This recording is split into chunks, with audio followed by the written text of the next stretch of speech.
నోరూరించే పచ్చళ్ళు, స్వచ్ఛమైన veg and non veg pickles, కమ్మటి sweets, fastest world wide delivery కోసం ఈ రోజే ఆర్డర్ చేయండి. మధ్యప్రాచ్యంలో యుద్ధ మేఘాలు కమ్ముకున్నాయి. ఇన్నాళ్లు అగ్గిరాజేసిన ఇరాన్ ఇజ్రాయెల్ వైరం ఇప్పుడు పరాకాష్ఠకు చేరింది. ఇరాన్ దేశానికి వెన్నెముక వంటి supreme leader Ayatollah Ali Khamenei ఇక లేరు.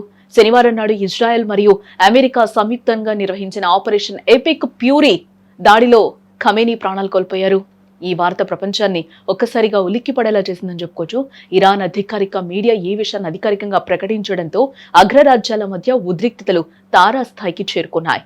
ఖమేనీ మరణ వార్తను చదువుతున్న సమయంలో ఇరాన్ టీవీ యాంకర్ తీవ్ర భావోద్వేగానికి లోనయ్యారు. లైవ్ ప్రోగ్రాంలోనే కన్నీటి పర్యంతం అవుతూ తమ దేశ అత్యున్నత నేత మరణ వార్తను ప్రపంచానికి వినిపించారు. ఇది తమ దేశానికి తీరని నష్టమని, ఇరాన్ ఒక గొప్ప మార్గదర్శిని కోల్పోయిందని ఆమె ఆవేదనను వ్యక్తం చేశారు. ప్రస్తుతం ఈ వీడియో సోషల్ మీడియాలో విపరీతంగా వైరల్ అవుతోంది. ఖమేనీ మరణంతో ఇరాన్ వ్యాప్తంగా నిశ్శబ్దం ఆవరించింది. ప్రజలు తీవ్ర దిగ్భ్రాంతిలో మునిగిపోయారని కూడా మనం చెప్పుకోవచ్చు. ఇజ్రాయెల్, అమెరికా బలగాలు అత్యంత పక్కా ప్లాన్ ఈ దాడి నిర్వహించాయి.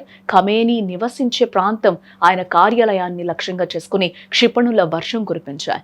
ఈ భారీ దాడుల్లో సుప్రీం లీడర్ తో పాటు ఆయన కుటుంబంలోని పలువురు సభ్యులు కూడా మృతి చెందినట్లు సమాచారం.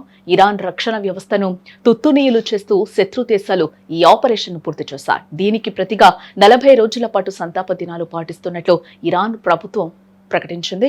ఖమేనీ మరణంపై ఇరాన్ ప్రభుత్వం తీవ్రంగానే స్పందించింది. తమ నేత మృతికి కారణమైన ఇజ్రాయెల్ మరియు అమెరికాలను వదిలిపెట్టే ప్రసక్తే లేదని హెచ్చరించింది. సరైన సమయంలో ఊహించని రీతిలో ప్రతీకారం తీర్చుకుంటామని స్పష్టం చేసింది. దీనివల్ల మధ్యప్రాచ్యంలో మరో భారీ యుద్ధం మొదలయ్యే అవకాశాలు కనిపిస్తున్నాయి. ప్రపంచ దేశాలు కూడా ఈ పరిణామాలను నిశితంగా గమనిస్తూ ఉన్నాయి. యుద్ధం ఎటు దారి తీస్తుందా అన్న భయం ఇప్పుడు అందరిలోనూ నెలకొనుంది.